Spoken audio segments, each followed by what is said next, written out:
राधे राधे दोस्तों, स्वागत है एक और नए वीडियो में। ये हमारे पास दोस्तों अस्तर का कपड़ा है और ये बड़ा वाला अस्तर है जो मार्केट में 20 से 25 रुपए के बीच में है मिलता है।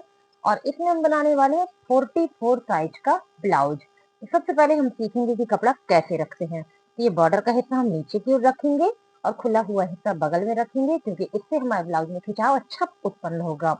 और इससे क्या है, ये देखिए, खिंचाव उत्पन्न होने का मतलब दोस्तों फिटिंग अच्छी बैठ के आएगी। ये नहीं कि आपका ब्लाउज फट जल्दी जाएगा।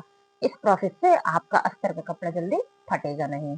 और जो आपकी नाप का चौथाई हिस्सा हो उसमें आप 2.25 जोड़ के यहाँ पर रख दीजिए। 44 का चौथाई हिस्सा होता है दोस्तों 11 चौके 44।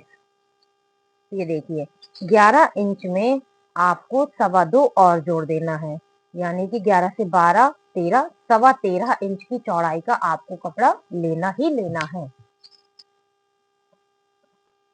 तो यहाँ पर हमने 13.25 की चौड़ाई का देखिए कपड़ा ले लिया है। अब इसमें हमारे सारे मार्जिन निकल आएंगे और इसमें हमारी एक छोटी बाजू 5 इंच तक की आराम से निकल आएगी। तो चलिए, सबसे पहले हम यहाँ पे फ्रंट पार्ट की ड्राफ्टिंग करते हैं।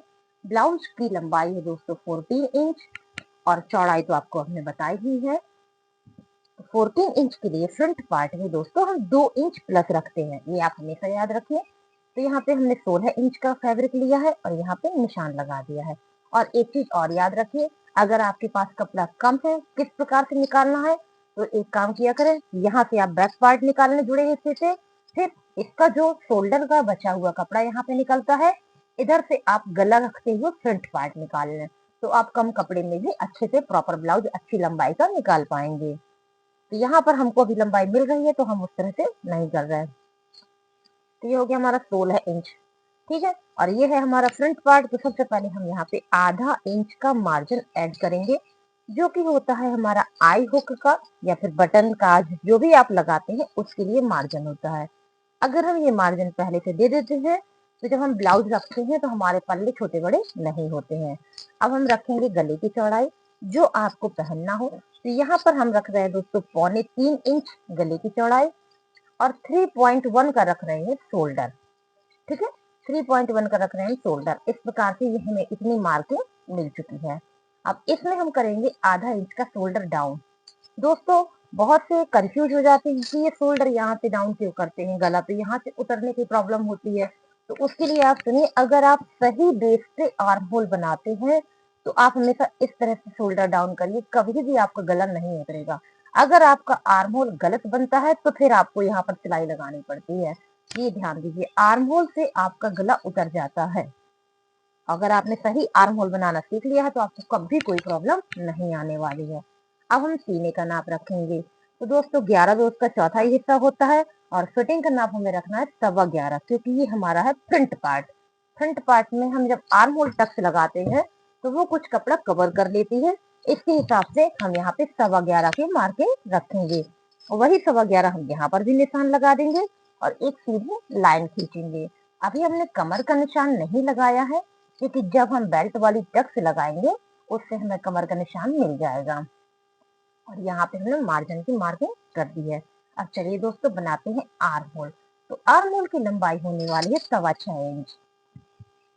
ये देखिए 6.25 इंच हम रख रहे हैं आर्म होल की लंबाई।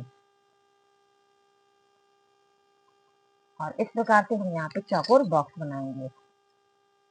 44 में थोड़ा सा आर्म होल में चेंजिंग होगा, ध्यान से देखिएगा किस प्रकार से बनेगा।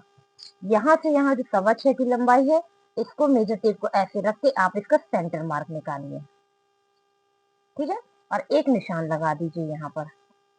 इसी प्रोसेस में आप यहाँ पे जो फिटिंग का निशान है वहां तक से आप सेंटर मार्क निकालिए और इसको भी एक ऐसे निशान लगा दीजिए। 2 निशान आपको मिल गए हैं। अब यहाँ पर आपको 1.25 इंच का निशान लगाना है। ये लगाया हमने 1.25 इंच का निशान। अब यहाँ पर आपको 0.25 अंदर करना, 0.25 अंदर करना, ध्यान दीजिए। 1 इंच का चौथाई हिस्सा आपने यहाँ अंदर की ओर निशान लगाया है और 1 इंच का चौथाई हिस्सा आपने यहाँ अंदर की ओर निशान लगाया है। फिर ये लाइन आपकी यहाँ मिल जाएगी और ये इस तरह से यहाँ हो जाएगा। हल्का सा दोस्तों हम यहाँ पे झुकाव देंगे, इससे क्या होगा कि हमारे आर्म होल में कोई सलवटें नहीं आएंगी। और यहाँ से यहाँ पहले आपको एक लाइन खींचनी है, फिर इनको डैश करते हुए आपको मिला देना है। बस इतना सा काम जरूर कर लीजिएगा, आपके आर्म होल में कभी भी कोई पॉइंट नहीं बनेगा दोस्तों। हल्का सा आपको नोक दिख रहा होगा, लेकिन जब आप कैंची लगाएंगे तो बहुत आराम से वहां पे गोलाई आ जाएगी। ये देखिए एक हमारा क्लियर आर्म होल यहाँ पर रेडी हो गया है। 0.25 हमने यहाँ डाउन किया है, 0.25 यहाँ डाउन किया। क्या होता है दोस्तों, थोड़ा सा हैवी साइज होने के कारण यहाँ पे सलवटें आने लगती हैं, अक्सर आपने देखा हो। तो ये उनके लिए है जिनका यहाँ पे सीना ज्यादा है, आर्म होल में खिंचाव होता है, तो उनके लिए आप यहाँ पर और यहाँ पर भी आर्म होल हल्का हल्का से डाउन कर दिया करें, तो ये प्रॉब्लम नहीं आएगी। अब बनाते हैं दोस्तों गला। तो गला बनाने से पहले हम स्टिचिंग पॉइंट को लगा देते हैं, और यहाँ से यहाँ हमने 7 इंच की लंबाई का गला बनाया है, और 3.25 इंच हमने जैसी चौड़ाई रखी थी वही प्रोसेस में हमने फिर से रख दी। अब हमें यहाँ पे गहराई देनी है, तो यहाँ पर हम आधा इंच इस तरह से निशान लगाएंगे और यहाँ पे राउंड शेप कर देंगे। ये देखिए दोस्तों, गला और आर्म होल हमारे दोनों यहाँ पर बन चुके हैं। अब हमको क्या करना है, बेल्ट का निशान लगाना है। तो जो आपकी बेल्ट हो जहाँ पर तैयार होती हो उससे 1 इंच एक्स्ट्रा पे आप निशान लगाइए। तो इनकी जो बेल्ट है दोस्तों वो 12.5 इंच पे तैयार हो रही है, तो हम निशान लगाएंगे 13.5 इंच पे। तो 13.5 इंच पे हमने एक डैश करके सीधी लाइन खींच दी है। अब सीधी लाइन तो खींच दी है, लेकिन हमें इसमें एक शेप देना है जिससे हमारा ब्लाउज में एक अच्छी फिटिंग आए। तो यहाँ पर हमने दोस्तों 1.5 इंच ऊपर की ओर निशान लगाया है, और यहाँ पर हमने लगाया है 3.5 इंच। और ये जो आई हुक का मार्जिन है इसमें सीधा रखेंगे, इसको हल्का सा तिरछा करते हुए आप यहाँ पे गोलाई देते हुए निशान को इस तरह से ड्रॉ कर देंगे। अब यहाँ पर हम आधा इंच निशान लगाएंगे कटिंग वाले पोर्शन में, और यहाँ पर हम 3.5 लगाएंगे, और ठीक इसी तरह से हम यहाँ पर भी गोलाई दे देंगे। ये देखिए हमारी बेल्ट को एक निशान मिल चुके हैं। अब हमें क्या करना है, सबसे पहला काम करना है यहाँ की टक्स लगाना। इसी टक्स से हमारे ब्लाउज में एक पफ बनेगा और परफेक्ट फिटिंग आएगी। तो उसके लिए आपको सीने का नाप जानना जरूरी है। यहाँ पे बेल्ट की सिलाई होती है, यहाँ का नाप लेना जरूरी है, और कमर का नाप लेना जरूरी है। तो सीने का नाप तो है दोस्तों 44, ठीक है। सीने का नाप इनका आता है 44, लेकिन इनकी जो कमर है दोस्तों यहाँ का नाप आ रहा है 33, ठीक है। यहाँ पे क्योंकि हमें कमर में लूजिंग नहीं देनी होती है, तो यहाँ की नाप हम अलग रखेंगे। यहाँ की नाप आ रही है इनकी 33, और यहाँ जहाँ बेल्ट की सिलाई होती है यहाँ की नाप है इनकी 34।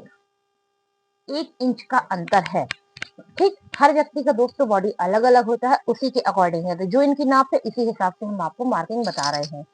जहाँ पे कमर है, लास्ट हुक लगता है, वहां की नाप है 33। जहाँ बेल्ट की सिलाई होती है वहां 34 है, और सीने का नाप है 44, ठीक है। अब हमें क्या करना है, सबसे पहले कमर का नाप रखना है। तो 33 का चौथाई हिस्सा होता है 8.25 इंच। तो ये देखिए मैं यहाँ आई हुक का मार्जिन छोड़ के 8.25 इंच पे इस तरह से निशान लगा दिया है। तो ये तो हो गई हमारी कमर की सिलाई, और उसके बाद 1.5 इंच हम मार्जिन लेंगे, ये हो गया। तो इतनी बेल्ट हमारी एक्स्ट्रा हो गई, तो ये हमारी कट जाएगी बाद में। अब हमें यहाँ पे निशान लगाना है जहाँ पे बेल्ट की हमारी सिलाई होती है। तो ये है इनका 34, यानी कि 8.5, ठीक है। 34 हो गया 8.5। तो इस तरह से हमने यहाँ पे निशान लगा दिया है। ये निशान थोड़ा सा दोस्तों ज्यादा हो गया था, ठीक है। अब यहाँ पे हमारा 8.5 हो गया, वही तो हम क्या हल्का सा तिरछा हो रहा। ये देखिए ये हो गई हमारी कमर की फिटिंग, और ये हो गया हमारा मार्जिन। और ये जो इतना कपड़ा हमारा निकल के आया ये हम इसे कट करके अलग कर देंगे। तो इस प्रकार से हम ये कपड़े को अलग कर देंगे। तो ये कपड़ा तो हमारा हट गया। अब हमें लगानी बेल्ट वाली टक्स। तो ये जो हमारा 3.5 का पॉइंट था इससे हमने ऐसे निशान गहरा कर दिया है। अब इसके बाद जो हमारी यहाँ की फिटिंग है, ये जो हमारा कपड़ा बच रहा है, यही कपड़े की जितनी नाप होगी वही नाप की हमारी यहाँ टक्स बनेगी। तो इस तरह से आप मेजर टेप को रखिए, और जो भी आपकी नाप निकल के आती हो आप ऐसे मेजर टेप पकड़ के यहाँ रख दीजिए, ठीक है। ये हमने ऐसे रख दिया। तो ये हो गया हमारा टक्स का पॉइंट। तो देखिए दोस्तों, जब हम इसको इस प्रकार से सिलेंगे तो ये हमारा एक अच्छा पफ तैयार हो जाएगा, और अपने आप ये कपड़ा खिसक आएगा, तो हमें कट करने की जरूरत नहीं पड़ेगी। तो इन दोनों में हम इस तरह से मेजर टेप रख के सेंटर मार्क निकाल लेंगे, ठीक है। हमने लगा लिया सेंटर मार्क, और यहाँ पर दोस्तों हमने 2.25 इंच की ऐसी सीधी लाइन खींची। और इस तरह से हमने यहाँ पर मेन टक्स लगा दी। इसी से हमारे ब्लाउज का पफ तैयार होगा। अब इसके बाद हम लगाएंगे आई हुक टक्स। तो आई हुक टक्स के लिए यहाँ से यहाँ तक का सेंटर मार्क लेना है, यानी कि बीचों बीच का निशान। हमने यहाँ पे इस तरह से सेंटर मार्क रखा और डॉट कर दिया, और यहाँ से यहाँ तक आप 3.25 इंच की टक्स लगाएंगे। ठीक है, 3.25 की हमने यहाँ टक्स लगाई। इसमें जो हमारे सिलाई में दोस्तों कपड़ा जाएगा वो 1.25 इंच जाएगा। तो आप इस प्रकार से मार्किंग करें कि 1.25 इंच यहाँ पे कपड़ा सिल जाए। ठीक है, 2 टक्स आपकी हो चुकी है। अब आती है यहाँ पे साइड टक्स की। ये वही टक्स है दोस्तों जिसको सिलने के बाद आर्म होल छोटे बड़े हो जाते हैं। तो उसके लिए आपको क्या करना है कि बैक आर्म होल की लंबाई हमेशा आधा इंच ज्यादा रखनी है, तो ये प्रॉब्लम नहीं आएगी। अब हम यहाँ कटिंग वाले पोर्शन में 1.5 इंच इस तरह से निशान लगाएंगे और यहाँ से यहाँ इंची टेप को रख देंगे। ये देखिए, यहाँ से यहाँ हमने इस प्रकार से 6.5 इंच पे रखना है और निशान लगा देना है। तो ये हो गई। अब इसमें आधा इंच इस तरह से निशान लगाएंगे और इसको भी हम ऐसे ड्रॉ कर देंगे। ये हमारी हो गई साइड टक्स। तो 3 टक्स हमको मिल चुकी हैं। अब बारी आती इस वाले टक्स की। तो यहाँ पर थोड़ा सा हमारा पैटर्न अलग रहेगा। ये हम यहाँ से लेंगे, ये जो नोक है इसी नोक से रखते हुए इस तरह से हम लेंगे 3 इंच। ये देखिए दोस्तों, अब हमें कपड़ा कितना खर्च करना है, 1.25 इंच, और इस प्रकार से मार्किंग कर देंगे। तो जब दोस्तों हम इसको सिल देंगे, ये जो आपको यहाँ पे उठा हुआ समझ में आ रहा था, जब ये सिल जाएगा तो ऑटोमेटिकली एक गोलाई यहाँ पर तैयार हो जाएगी। जब हमने ये आर्म होल बनाया था तो आपको शायद लग रहा हो कि इसमें गोलाई परफेक्ट नहीं है, तो वो सही था क्योंकि वो इस नाप के हिसाब से था। तो जब हम इसको यहाँ फोल्ड कर देंगे तो हमारी एक परफेक्ट गोलाई दोस्तों आने लगेगी। चलिए दिखाते हैं कैसे आने लगेगी। एक आपको यहाँ पर परफेक्ट गोलाई, ये देखिए दोस्तों, एक परफेक्ट गोलाई का आर्म होल तैयार हुआ या नहीं। तो इसीलिए हमने इस नाप पे रखा है। तो 44 में अगर आप इस तरह से रखेंगे तो आपके आर्म होल में कभी भी कोई प्रॉब्लम नहीं आएगी। तो चलिए, फ्रंट साइड तो हमारा हो गया है। अब बनाते हैं बैक पार्ट को। तो बैक पार्ट के लिए हमें 1 इंच का लंबाई में मार्जिन लेना है और चौड़ाई में सिर्फ 1.5 इंच का मार्जिन लेना है।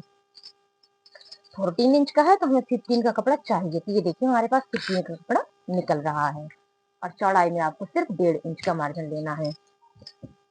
11 इसका चौथा हिस्सा है, यानी कि 12.5 हमको लेना है। बाकी का कपड़ा हमारा एक्स्ट्रा है। तो सबसे पहले हम यहाँ पर गले का निशान रखते हैं। 3.25 इंच गले की चौड़ाई है, वो हमने यहाँ पर निशान कर दिया। 3.1 का दोस्तों हमने शोल्डर रखा था और आधा इंच हम शोल्डर झुका देंगे। ठीक है, आधा इंच शोल्डर जरूर झुका दिया करें। और ध्यान दीजिए, सही आर्म होल बनाइए तो ये झुका हुआ शोल्डर आपका बहुत अच्छा वर्क करेगा। अब हमें क्या करना है, चेस्ट साइज रखना है। तो ये लीजिए 11 इंच हमने यहाँ पे सीने का नाप रखा है और कमर का नाप तो अभी हमने आपको बताया था 3.25 इंच है, तो यानी कि 8.8 है। तो उसका 33 था कमर का नाप और उसका चौथा हिस्सा है 8.25। इस हिसाब से हमने यहाँ पे निशान लगा दिया। 1 इंच हो गया हमारा दोस्तों टक्स के लिए। और इस प्रकार से हमने यहाँ पर कमर की फिटिंग की और ब्लाउज के बैक पार्ट की फिटिंग की मार्किंग कर दी है। और यहाँ हमने 1.5 इंच का रखा है कटिंग का मार्जिन। अब बनाएंगे आर्म होल। तो फ्रंट आर्म होल हमने रखा था 6.25 इंच का, तो बैक रखेंगे 6.25 इंच का। आधा इंच हमको ज्यादा लेना है। हमेशा बैक वाला आर्म होल आधा इंच ज्यादा रखा करें। और इस प्रकार से हम बनाएंगे यहाँ पर बॉक्स। और यहाँ पर आपको 1 इंच इस तरह से निशान लगाना है और इसका सेंटर मार्क लेना है और इधर का सेंटर मार्क लेना है। और यहाँ पर कोई गहराई आपको और दूसरी नहीं देनी है। और इस तरह से आप यहाँ पे ड्रॉ कर दीजिए। तो ये देखिए हमारा बैक आर्म होल भी यहाँ पर कंप्लीट हो गया है। अब गला बनाने से पहले हमने स्टिचिंग पॉइंट लगाया और बनाएंगे गला। तो गले की लंबाई दोस्तों हमको रखनी है 10 इंच। तो ये देखिए 10 इंच हमने यहाँ पे मार्क किया और 3.25 था तो 3.25 भी हमको यहाँ पर भी रखना है और बनाएंगे बॉक्स। ये हमने देखिए यहाँ पे एक बॉक्स तैयार कर दिया है और यहाँ पे आधा इंच के मार्जिन में हम गहराई ऐड कर देंगे। ये देखिए, तो ये हमारा बैक गला बन के तैयार हो गया। अब हमें यहाँ पे टैक्स लगानी है जिससे हमारे ब्लाउज में कसाव अच्छा होता है और फिटिंग बहुत अच्छी आती है। तो उसके लिए सही जगह पता होना बहुत जरूरी है। तो ये जो शोल्डर है इसका सेंटर मार्क लीजिए ये देखिए हमने इसका लिया सेंटर मार्क और यहाँ से यहाँ तक की आप दूरी को नाप लीजिए। जो भी निकल के आ रही मेजर टेप को ऐसे पकड़िए और यहाँ रख दीजिए और 1 इंच और निशान लगाइए। अब इस 1 इंच के बीचों बीच से आपको एक सीधी लाइन खींचनी है जिसकी लंबाई होगी दोस्तों 6 इंच की। और यहाँ पर हम 2 इंच पे एक ऐसे निशान लगाएंगे क्योंकि 2 इंच पे हमारी सिलाई होगी सीधी। उसके बाद सिलाई होगी दोस्तों तिरछी। 2 इंच सिलाई सीधी करने से हमारे ब्लाउज की फिटिंग में बहुत अच्छा इफेक्ट आता है। ठीक है, तो ये हो गए हमारे बैक और फ्रंट। चलिए आपको यहाँ पर छोटी बाजू भी बताए कैसे निकलेगी। इसको हमने इस तरह से फोल्ड किया और फिर से फोल्ड किया, तो ये हमारा 4 भाग में फोल्ड हो गया। और जैसा कि हम आपको हर वीडियो में बताते हैं कि आपको यहाँ पे कपड़ा कितना लेना है, जो ब्लाउज का बैक आर्म होल हो उससे 1 इंच एक्स्ट्रा आपको लेना है। तो इस ब्लाउज का बैक आर्म होल हमने रखा था 6.25 इंच, तो हम कितना लेंगे 6.25 इंच। तो ये देखिए हमारे पास 6.25 इंच कपड़ा परफेक्टली निकल रहा है, तो हमको कोई प्रॉब्लम नहीं आने वाली है। तो चलिए आज हम यहाँ पे बनाएंगे दोस्तों 4 इंच की बाजू। उसके लिए कपड़ा लेंगे हम 5 इंच का।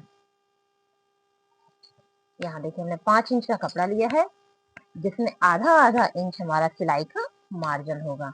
तो यहाँ पर भी हमने आधा इंच सिलाई का मार्जिन लगा दिया और यहाँ पर भी हमने आधा इंच सिलाई का मार्जिन लगा दिया। और जो हमारे बैक आर्म होल की लंबाई थी उतने पे इसकी होगी सिलाई। तो बैक आर्म होल की लंबाई कितनी थी दोस्तों 6.25 इंच, तो 6.25 पे इनकी सिलाई होगी। ठीक है, ये हमारा सिलाई का पॉइंट होगा।